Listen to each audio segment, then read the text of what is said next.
11 ফেব্রুয়ারি থেকে পরবর্তী 10 দিন জেলায় জেলায় সভা সমাবেশ করবে বিএনপি। পরে বিভাগীয় শহর ও মহানগরেও একই কর্মসূচি পালন করা হবে, জানিয়েছেন বিএনপির সিনিয়র যুগ্ম মহাসচিব রুহুল কবির রিজভী।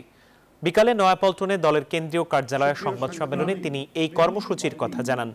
রুহুল কবির রিজভী বলেন, ভারতে বসে ফ্যাসিস্ট শেখ হাসিনা প্রতিনিয়ত ষড়যন্ত্র করে যাচ্ছে।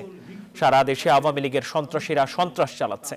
তিনি আরো বলেন, পতিত স্বৈরাচারের প্রেতাত্মারা প্রশাসনের অনেক জায়গায় বসে আছে। তাদের চিহ্নিত করতে না পারলে সরকারের সাফল্য অর্জন কঠিন হয়ে পড়বে। 10 দিনের মধ্যে আমরা 64টি জেলা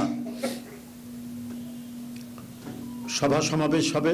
সেখানে দলের জাতীয় স্থায়ী কমিটির সদস্য থেকে শুরু করে জ্যেষ্ঠ নেতৃবৃন্দ তারা এই সভা সমাবেশে উপস্থিত থাকবেন। প্রতি পর্যায়ক্রমে আপনার বিভাগীয় শহরগুলোতে সেখানেও সভা সমাবেশ অনুষ্ঠিত হবে।